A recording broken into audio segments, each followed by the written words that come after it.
Good evening and welcome to the December board meeting. This is our last board meeting of 2014. With that and with the impending snowpocalypse, we will go ahead and call the roll.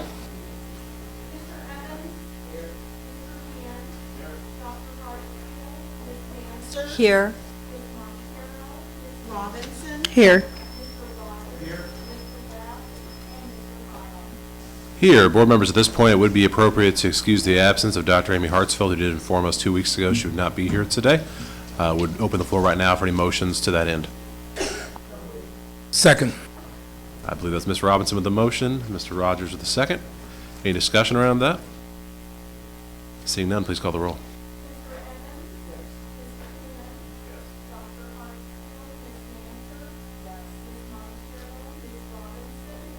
Yes. Yes, at this point, board members looking for an approval of the agenda as presented. The chair moved that we approve the agenda as presented. Mr. Rogers with the motion, Mr. Evans with the second. Any discussion? Please call the roll.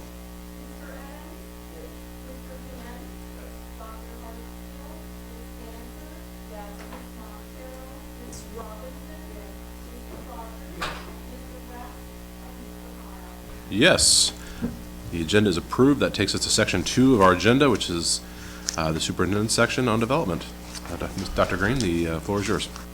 Thank you, Mr. Chairman. Pursuant to item 2.01, superintendent's recognitions, I'll ask Ms. Ida Houston Stewart, Chief Communications Officer, to come forward, and we will begin with our terrific teammates first. Yes. Okay. Good evening. Thank you, Dr. Green, to Board Chair Heil and board members, to our staff and guests that are with us tonight. We have just a slight change in the program. We're going to take our terrific teammates first, as some of them have an event at school tonight, and we'd like to get them there in a timely fashion. So thank you very much for indulging us. You know, every month we honor our terrific teammates, and tonight we will do the same. So Dr. Green comes forward, and there's the box, and here's the actual award. So anyway, our first terrific teammate is in the certified category this month, and he is an ESL reading teacher. His name is Derek Wiggins, and he is from Carver Dual Language Elementary. Mr. Wiggins, if you would come forward.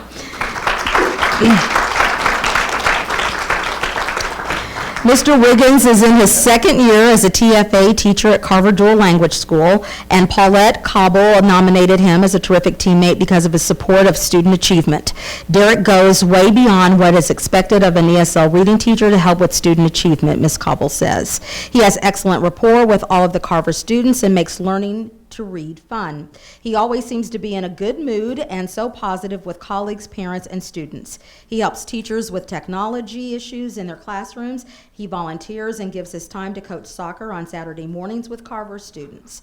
Carver Principal Eric Nellis offers similar praise. As soon as Derek started working at Carver, he distinguished himself by dedication, knowledge, common sense approach, great rapport with students, and overall by being very natural in the demanding craft of teaching.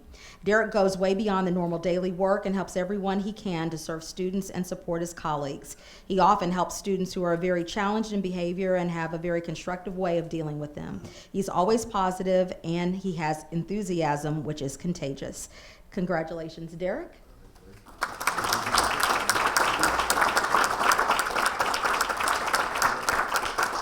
Mr. Nellis is here tonight, so we'll ask him to join us in the picture.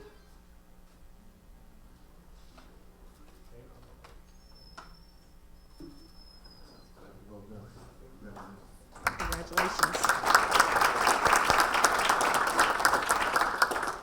Our second terrific teammate tonight is our classified teammate, and Mr. Gary Wright, who is a client service analyst with our IT department. So if Gary would come forward.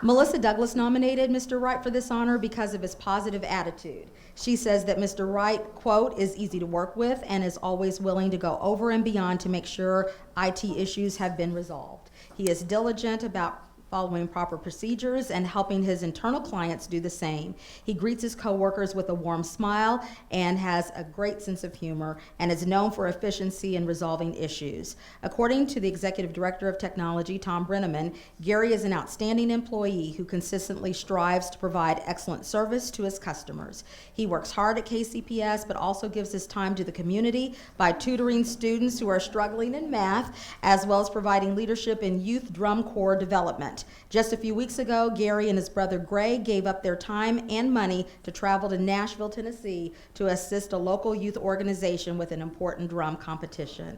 Congratulations, Gary, and thank you for all you do.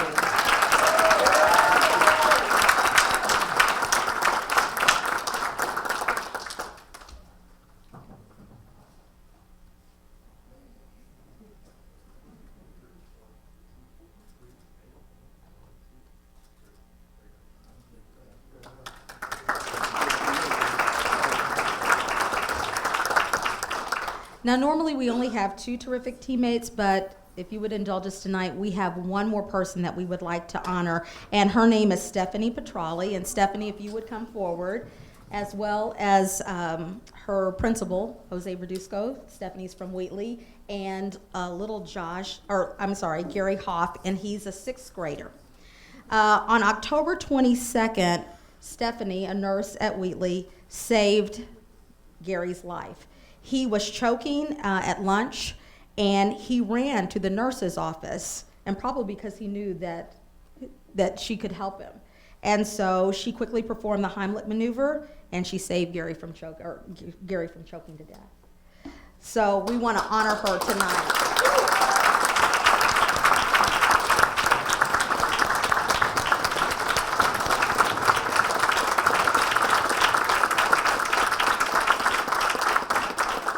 Stephanie has just been with the district since April 1st of 2013, and she has proven to be a tremendous asset to our nursing program in this district. She constantly goes above and beyond the call of duty to assist the students and staff at Wheatley. So we want to thank her tonight and honor her for her quick thinking and for her compassion for the students at Wheatley.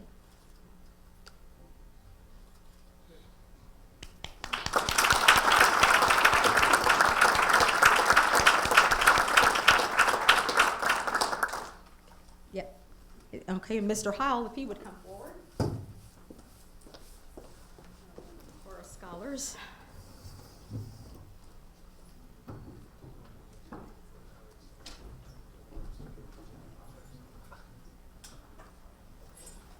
Tonight we honor 2 outstanding young people.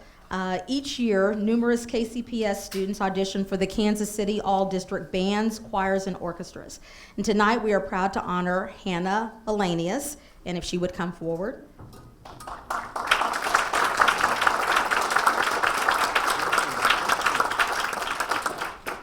Hannah is the only KCPS vocal music student to be accepted into the 2015 Kansas City All-District Choir. In 2014, Hannah auditioned for and was a member of the Kansas City All-District Women's Honor Choir. Her membership in the All-District Choir qualified her to audition for the Missouri All-State Choir. Hannah and her family credit her vocal instructor, who is here tonight, who's a teacher at Lincoln Prep, Charles Butler, with helping her reach this honor. So we say congratulations to Hannah, and the support of family and teachers is important. If her mom and her sister or brother would stand, as well as her dad,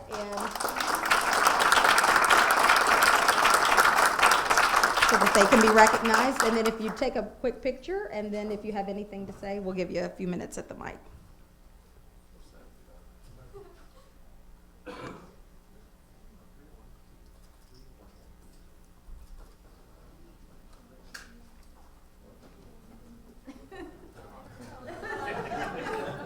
Mr. Butler, do you have something you'd like to say about your student?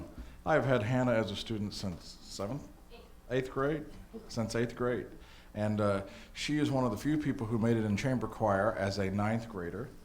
And she has been with us the entire time. She's been with every group that has we've had 2 groups that sang ones, and she was with both of them.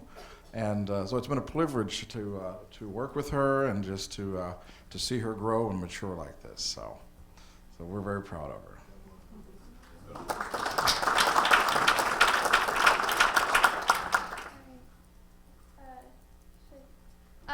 just really want to thank my school and my choir teacher for helping me understand what it means, and choir has also helped me figure out what I want to do in college, which is vocal education. So that's really exciting too. So thank you.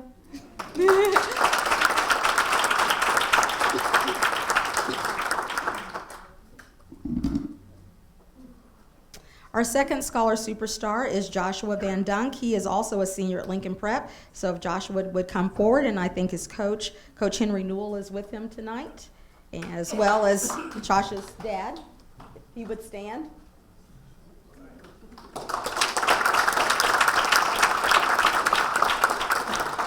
Joshua is a 4-year starter at Lincoln Prep. He's been all conference all 4 years and has helped lead LCPA to the IL title the last 2 seasons, 6-4 and 7-4 season. His senior year, Joshua was the MVP of the IL All-District All-State and listed on the is it Simone? Is that how you pronounce it? Award. Josh has been offered the opportunity to play football at the U.S. Naval Academy.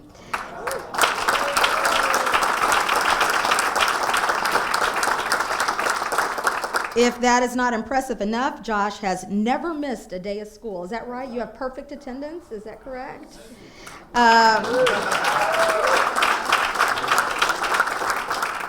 Has maintained a high GPA and excelled in football and baseball at Lincoln Prep. According to his coach, quote, "The best thing about Josh is not his athletic ability, but his character. Josh is one of the best people I have ever been around. The Naval Academy will be lucky to have a person of this character and commitment." So we say congratulations to Josh, and if you'll take a quick picture, and then if you want to make a quick statement, we'll allow you to do that.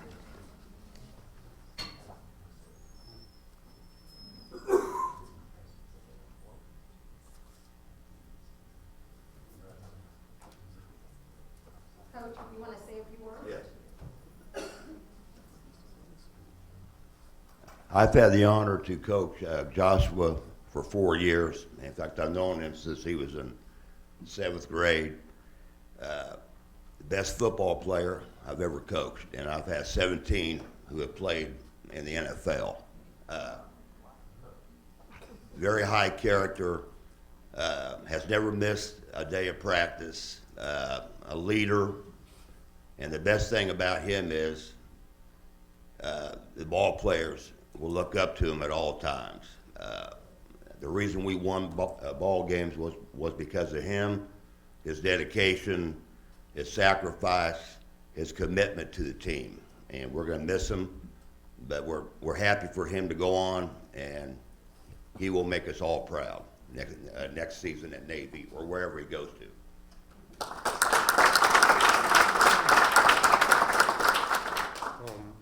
I would just like to thank Coach Noel for being there for me all the time. With his support, I've been able to get all these awards and support my team, help us win more. And I'd also like to thank my mother and father. They've been there the whole way too. They go to most of the games. They get anything that I need. When I'm injured, they help me out. And I get injured a lot. So. But yeah, and my teachers at the school too, they all support me. When they heard that I was accepted to the Naval Academy, they all congratulated me with open hearts, and they're just there for me. So I thank everyone.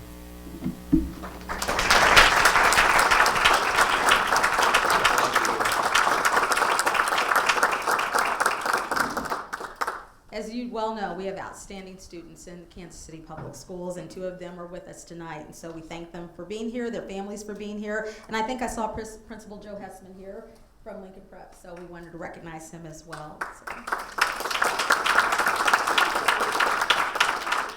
So we were pretty quick tonight. This concludes our portion of the meeting, and we'll be back in January to honor more scholars, teammates, and our community champions. Happy holidays to all of you, and thank you.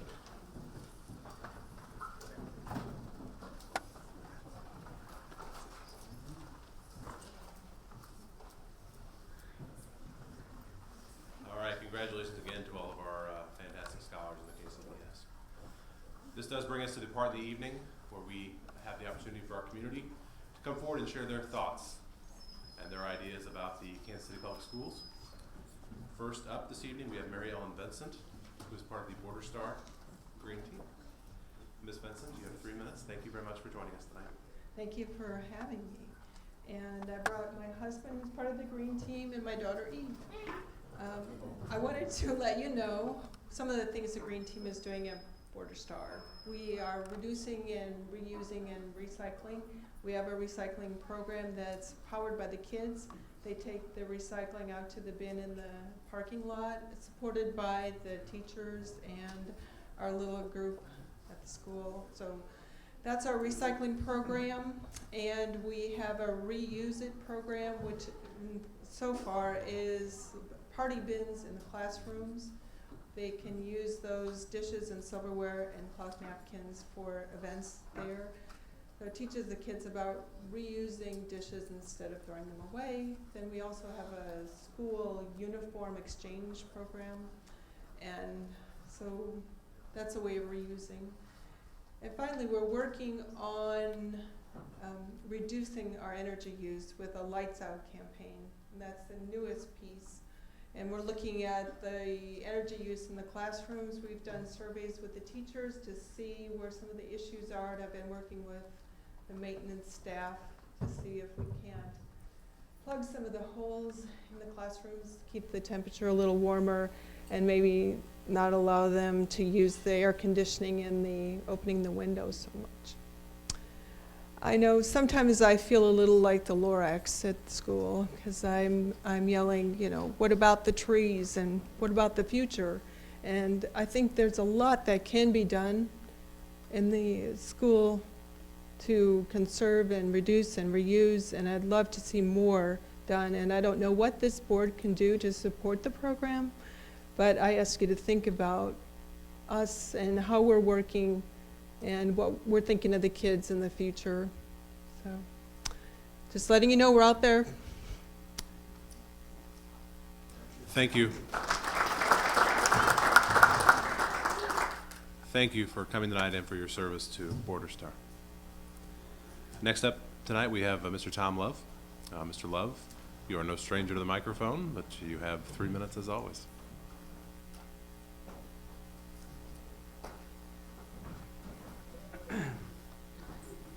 Well, it's December, and I'm here to ask Dr. Green for some presents. And Al Green, if he's going to do the funding. One of the areas that I see we have a weakness. If he has, one of the major areas that we have a problem with in the urban districts is Head Start. The Head Start funding stops when you turn 5, and if we look at the incredible results that Mr. Kitsy got with the pre-K, where we went from 27% to 82%, I'm looking at the 18% that didn't get there. The 18%, you know, it's about 1 out of 6 students, and those students are not funded for pre-K, for Head Start. So it's a mistake, and I think our government's made. Those students aren't developmentally ready to be successful in kindergarten. But there is a solution that we could do, and that's to allow them to go ahead and go into kindergarten, get them the reading help that they need, and then if they're not able to get up to speed in kindergarten, let them join the advanced kindergarten class that I'm asking Dr. Green for. That would fulfill a lot of the problem. I mean, that would just take care of a whole lot of problems in the district. When you have probably 3 students in every kindergarten class that's just not ready to go, at least 3, I would say, and it's probably a developmental issue, that takes away from all these other students, and it's not fair to them. I mean, if you think about it, our whole system's got some problems. We have a one-size-fits-all. We start at a certain day, and if your birthday is this day, you know, that encompasses the entire year. It doesn't take into account individual issues. And that's the sad thing. That's why an advanced kindergarten class works. In Finland, they solved the problem really simply.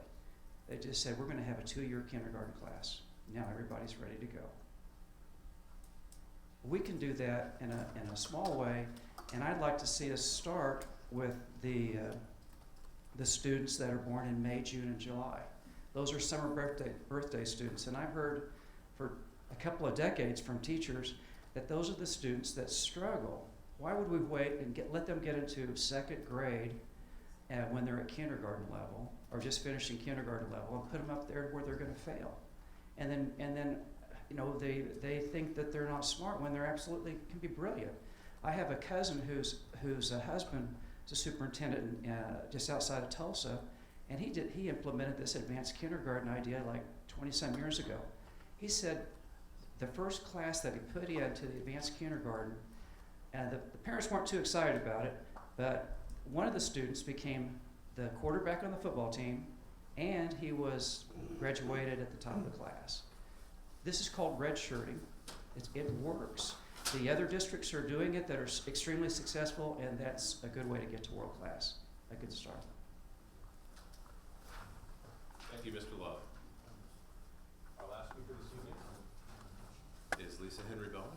Ms. Bellman, welcome. I'll let you get settled, and then you will have 3 minutes at the mic. I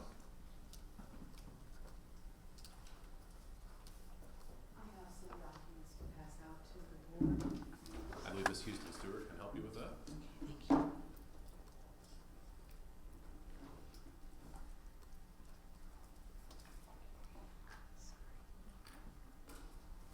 Let me just everybody here. These. And I'm sorry, one more. Thank you.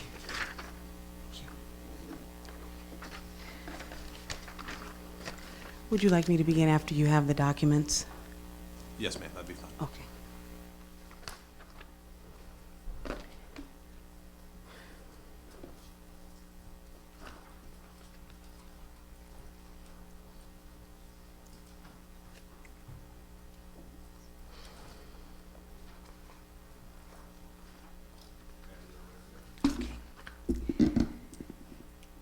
Hello to everyone. We have to stop meeting like this. I'm here today to talk about assaults and school violence, specifically at so-called signature schools.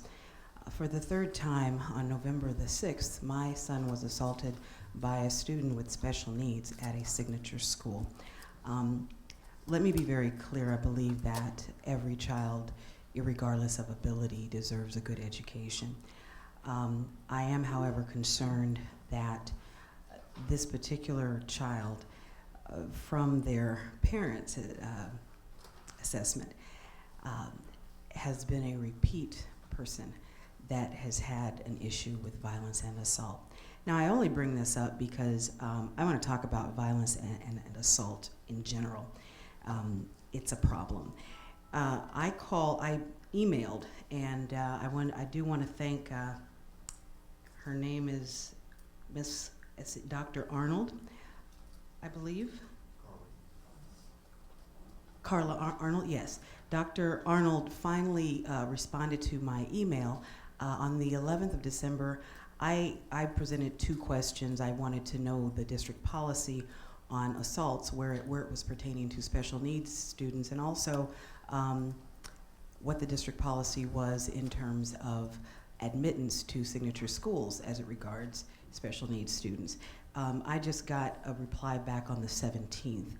When I called directly to the office that deals with special needs students, the person who I spoke with had no idea about the policy. That's problematic for me as a parent, because when I call the district, I do expect that you will basically know what your policies are if you are working in the department of which said policies pertain to. I try not to come without solutions.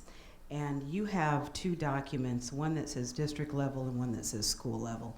I'm a parent that likes to be part of the solution as well. So when you get an opportunity, please look over some of my suggestions for making all schools safer for all children. I think that it is a little irresponsible of a district to try and recruit more students if we can't keep the students that we already have here safe. So again, this is a very big concern for me. I won't be going away because this is my son's third assault. The other one was by a teacher, so I'm a little bit tired, and I do want your help in solving this issue. Thank you very much. Thank you, ma'am, and thank you for always coming with thoughtful remarks and documents to share. That takes us to the end of our public comment this evening. The superintendent informs you they'll have a follow-up and some additional information on this in the Friday packet, board members, so look for that. That takes us to the superintendent's report, item 2.03 on our agenda.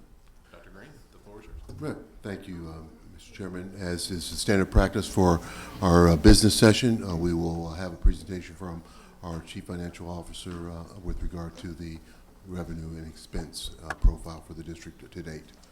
Mr. Toon. Thank you, Dr. Green. Mr. Howe, members of the board, again, this is our monthly report. We're about 42% into the fiscal year. I want to draw your attention to a couple of the areas that we have on our revenue and expense sheet. You'll notice that the area in green, you'll see this year compared to last, that our percent of actual received revenue is down from where it was a year ago. And in looking in terms of why it's that way, I highlighted the area in red, which would indicate those areas in our federal programs. And part of that is tied to when our expenses incur, when they're submitted to the government, and then when we actually receive those funds. We don't anticipate this to be a problem. It's not caused by any federal action or anything like that. It's just a timing issue, and so we anticipate that this will correct itself shortly after the first of the year. If you'll notice the area that I've highlighted in yellow, you'll see that that percent is very consistent with where we've been following from year to year. The area that I highlighted in blue, you'll notice that approximately that $15 million in the federal revenue that I just referred to really appears in terms of our overall revenue over expense, showing that we're about $15 million less than where we were the same period of time last year. And again, part of that's coupled with the fact that this becomes our lowest cash flow period of the year, and why that unrestricted fund balance is so very important to the district to make sure that we meet our cash flow requirements. This is the time of the year why that indicator is always on our financially stable list to make sure that we don't run into any kind of a problem at this time. We've tried to do one other thing in conversations that I've had with other members of the board, try to convert that into something except a sheet with a lot of numbers.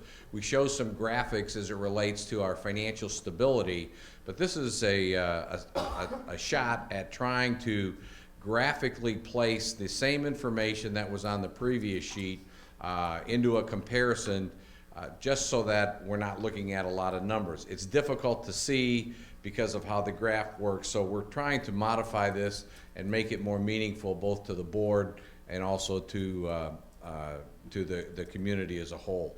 We're taking a look at examples of what other school districts do that will help us really help convey and communicate more effectively where we are. I think that, again, this gives us a point in time. That point in time is at the end of November. I believe that what really does a better job in terms of describing where the district is financially are those indicators that we use to determine financial stability. And many of those things are tied to the end of the fiscal year. But with that, I'm pleased where we are. We're moving as anticipated, and I don't anticipate problems for the current year. We're building the budget for next year. We'll be giving the board an overview in January to tell you where we are and what our outlook is as we begin to plan toward approval in May. With that, I'd be happy to answer any questions you may have. All right, board members, we'll open the floor for questions right now.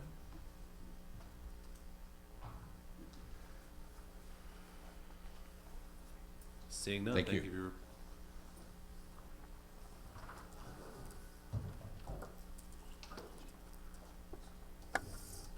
Oh, yes, the second part of our of the superintendent's report will be divided into two areas.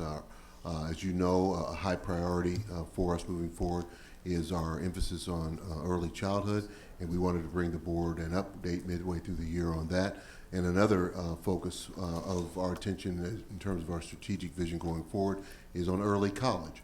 And so we'll have a presentation on that. So with that, I'll ask Mr. Jerry Kitsey to come and present an update as where we are with our early childhood initiative. Thank you, Dr. Green, Mr. Howell, members of the board and guest cabinet. It's a pleasure to be here tonight. We're getting the early childhood slides.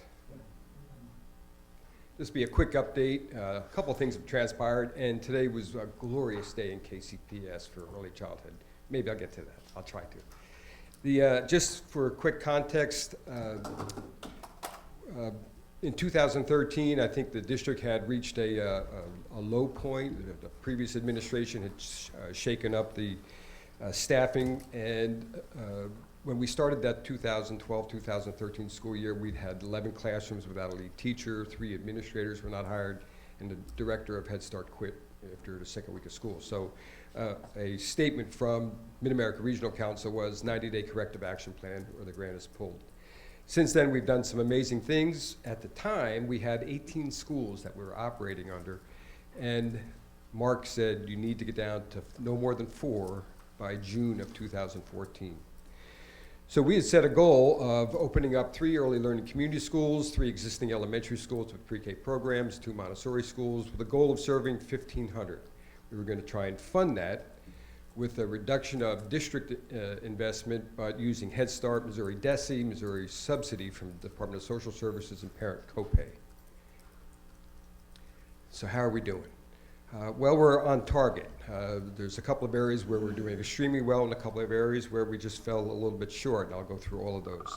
The most important thing we had as our goals was strengthening the core, and probably the biggest issue was having qualified staff. Again, 11 staff were eventually hired in that fall of 2012, but they weren't qualified.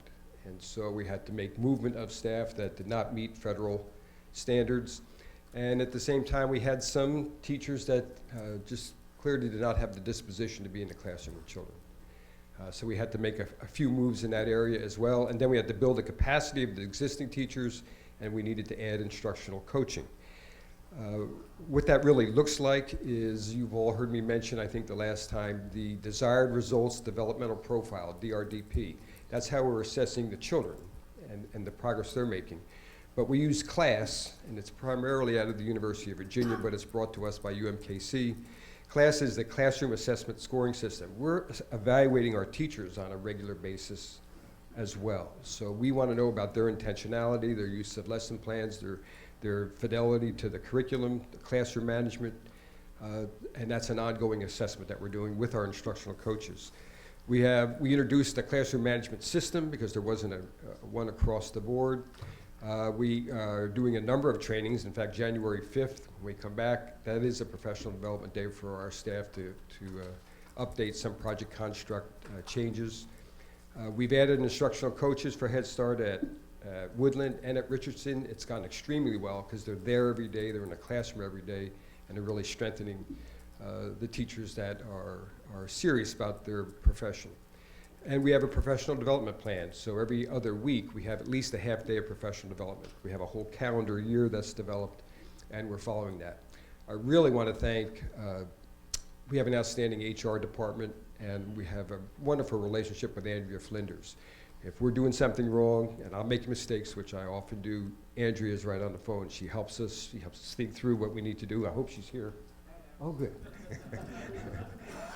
I'm only saying good stuff. But it's an excellent relationship, and she's just as concerned about the strength of our workforce as we are. And recently, she had the national office of AFT come to Kansas City, visit Woodland, purchase lunch for all the staff, and celebrate the accomplishments that we have there. So between HR and the union, we've really put together a much stronger team, and that's critical for our success. We had to condense down from 16 to 4. We actually condensed down from 16 to 2, Woodland and Richardson. Woodland's going great.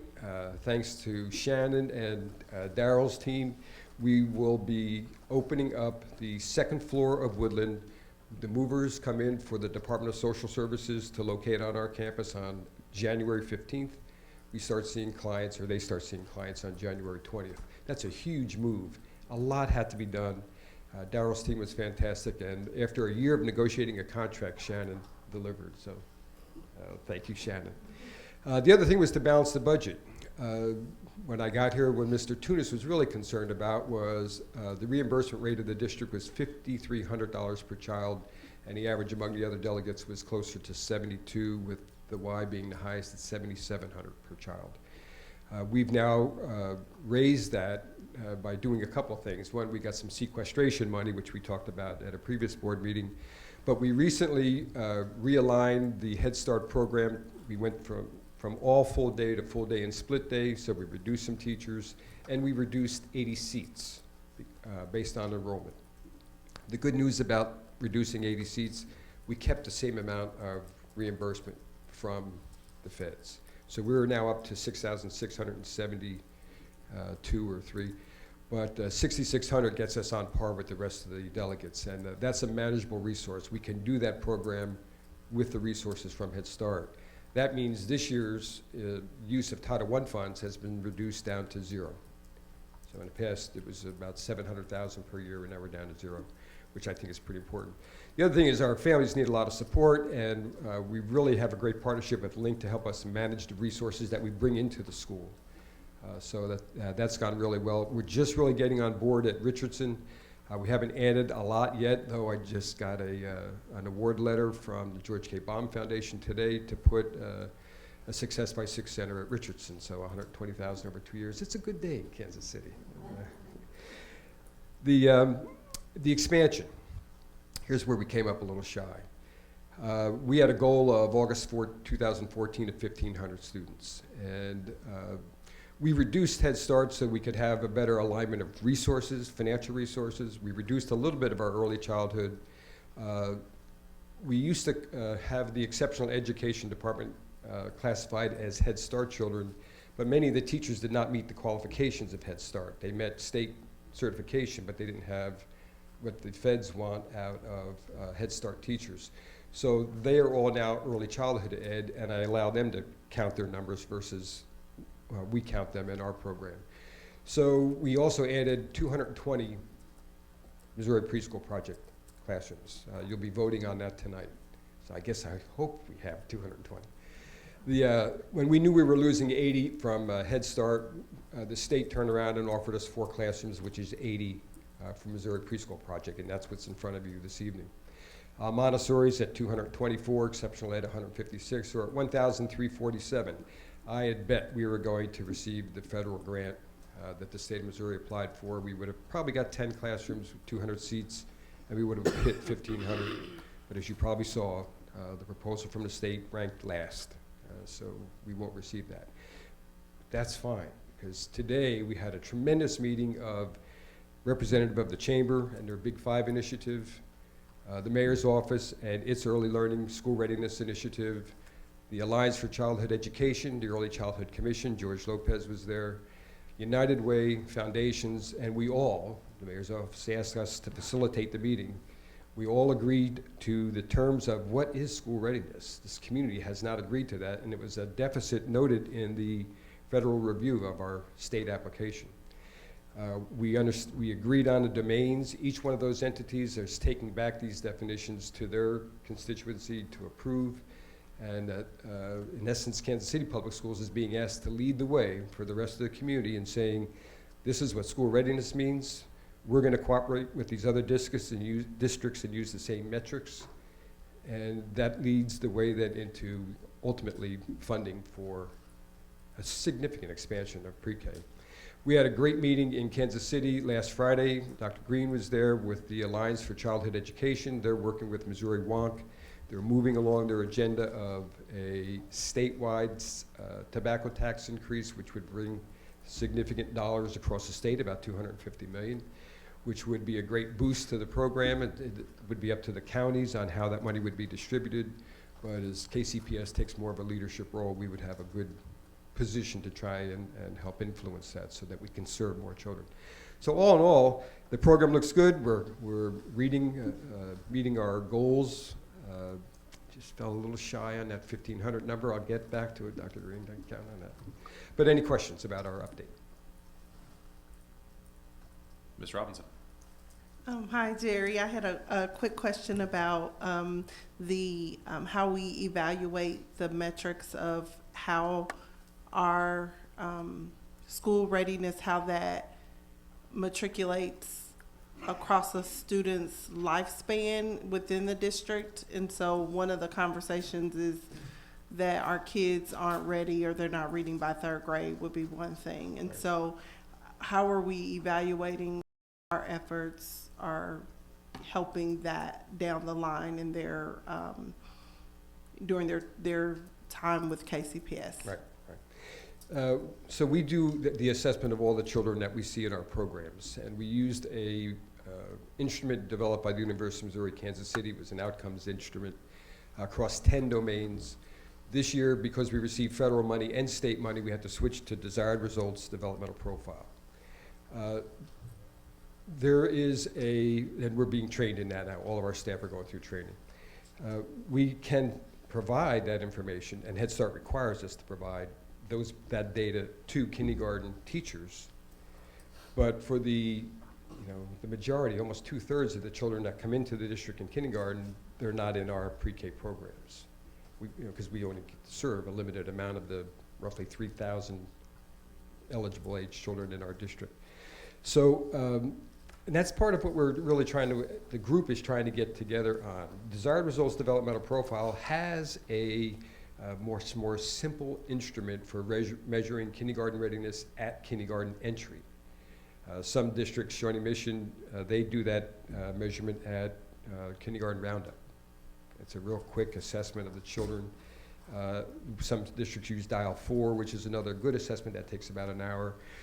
We haven't used that, but what I'm hoping to be able to accomplish is once we get DRDP underway, once the group establishes and settles on a instrument that all school districts might be using in the metropolitan area, I'd like us to lead the way in doing that, but it'll be a DRDP derivative. It's just a smaller instrument.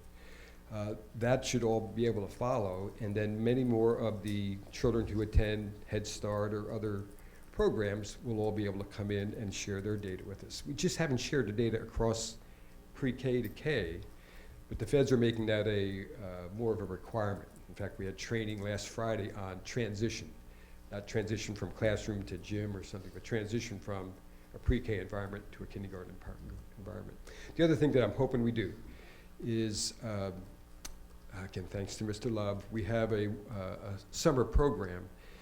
Last year we attempted to do the Rising Kindergarten Children. We partnered with Freedom Schools, and we did it at 2 locations. This year we've been working, Trinity Davis is remarkable. We're developing a curriculum that we can then use at every elementary school where we're having a summer school program. So families don't have to worry about dropping a child off at Woodland or Richardson and then one over here at ACE. They can, wherever their families are, that's where the program is going to be. That transition, and we're using Star Reader in that evaluation of growth, could also be shared then with kindergarten.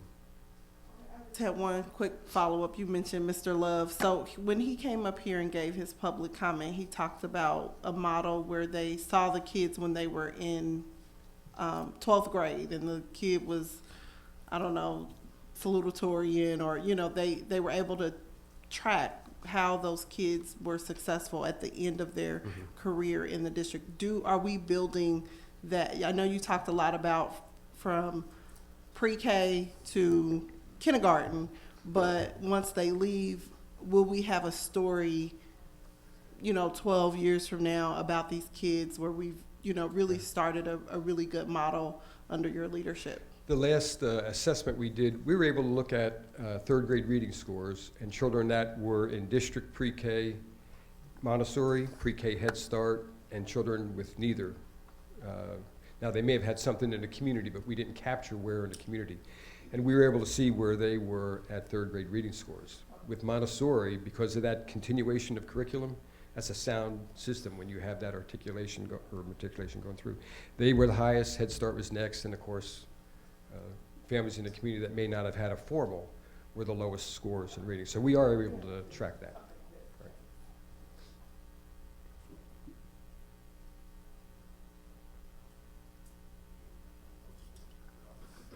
Mr. Kitsy, I think the article that came out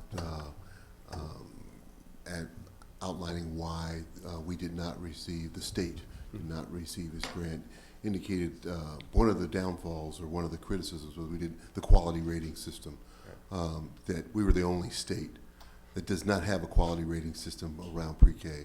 Are we, and I heard some of the things that we're doing locally, but are we pushing the envelope, pushing DESE, pushing somebody to, I mean, this seems like an opportune moment to leverage that argument about why we should have one. I know some politics led to it not being here, and we got rid of it several years ago, and we need to bring it back. It seems like a window of opportunity. Yeah. You know, that it's one of the downsides of the state of Missouri, but it's a great tool for us to use in arguments. Today's conversation was about what can the chamber do? Because the chamber's not going to put a bunch of money into early childhood education, but their influence in Jeff City about first getting that repealed, which has to happen, and then secondly, pushing for the legislative work that we need done. I mean, that was a tool that we could use. It's an embarrassment for us. And so how do we use that group to influence change at the state level, which is what we need? And that's one of their agenda items. The Alliance for Childhood Education, same thing. They're tracking who's going to introduce legislation that gets that off the books. DESE's trying to come up with I don't want to call it an end run, but they're going to introduce a quality system, but they can't use the word quality improvement. So it was kind of weird legislation that did get passed last year, but we need to hit this head on and get that repealed at the state level. We're not going to lobby, but we're going to let the chamber and the civic leadership handle that. So, and that isn't a political agenda item for this next session. Ms. Manzer? So I know your focus is primarily on child outcomes and academic outcomes. I'm wondering if any of your partners that are providing the parent support, parent ed components, is there any work around really trying to address parent support for schooling and education such that when those children transition out of pre-K into a K-12 system, that parents feel more equipped to be engaged with their child's education and demonstrate some confidence or sense of competency around that? Yeah. Of course, Head Start, I mean, that's a requirement. Parents have to be engaged. We had Woodland at the last parent or Strong Fathers meeting. I think I sent an update. 300 children in the school, close to 150 dads on a Strong Fathers event that we had there over the course of the day. It's required in Head Start. We try and welcome it. The advisory committee is made up of parents. They're in the decision-making process about our policies. So I think we set the stage for the district to have strong parent engagement. As we hand off to the elementary schools, then that becomes the building principals. Now, Missouri Preschool Project, again, we have 11 classrooms now. In those schools, in those elementary schools, we have to have a parent advisory committee. And we're hoping that in the MPP classroom, the pre-K classroom, as they get comfortable with being in the school, being in the classroom, that they then can just transition while in that school. Should be an easy road to go. That's really more up to the principal. I don't necessarily think I can dictate what I'd like for them to do. So I guess what I'm hearing, I mean, you've got the supports in place now, and really it's up to your academic team to help with that transition such that those. Mr. Evans? Mr. Kitsy, I'm assuming that early childhood education is expensive, okay? Is that correct? Okay.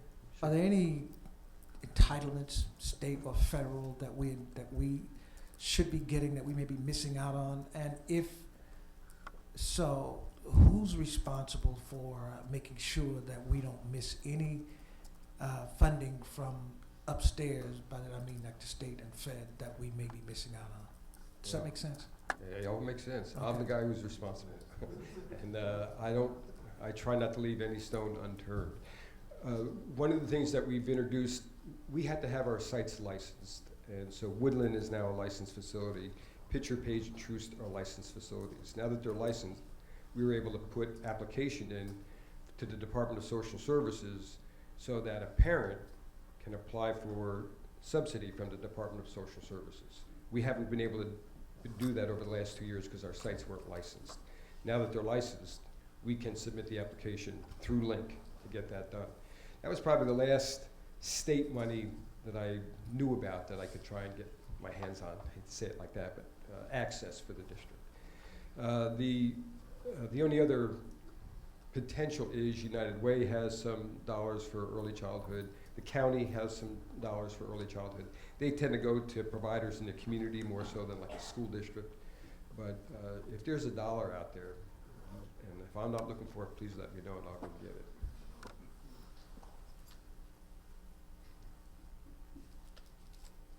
I'll just share one comment, and perhaps it's because Ms. Robinson and I share a similar profession. I would also love to see some longitudinal data as we track our students. I know you're just getting your program up and going, but as we track students and really looking at year by year cumulative data, seeing how our students perform against potentially a control group, I think would be very interesting, and I think would provide us a great deal of opportunity to really sell the investment that this district is making and the tremendous work that your team is doing. So if that's ever a possibility, I would certainly like to see that. It actually, and UMKC did submit a proposal to evaluate our early learning program, so that's hopefully will get funded. Thanks. Thank you very much. Part two of our presentation looks at the other end of the spectrum of early college. And the notion is that we do well in early childhood and all the steps that are in between, then we will have the kind of results that you're going to see today in our early college. So this time Ms. Pelashoff is here to present to us on our early college. And as familiar, one of my mentees is right here for us. Good evening, Dr. Green, Board President Heil, board members, Executive Committee, and community members. As Dr. Green said, you do get a chance to see both ends of the spectrum tonight, from the little bitties that are just entering school to our high school students that are entering college 2 years before they graduate. I have with me tonight 2 young men who are going to help make this presentation. They are also practicing for when they go out and help me recruit for next year's cohort. They don't, I think, realize that was what was happening. First, we will have Daniel Reyes, who is a senior from Lincoln. We'll tell you a little bit about the advantages of the academy and just about the academy itself. Hello everyone. Again, my name is Daniel Reyes. I am a senior at Lincoln College Prep, as well as a sophomore at Penn Valley. So the Early College Academy is the only one of its kind in Missouri. So because of this, we have a few requirements. Students must pass the Compass test, which is the entrance test for Penn Valley, with college readiness in reading, writing, and math. Along with that, they must also complete the MCC online application along with the Early College Academy application. They must receive 3 letters of recommendations, submit a 500-word essay, and most importantly, they must be ready to leave their high school their sophomore year entering junior year. Students will be enrolled as full-time students, so they will be with other Penn Valley students.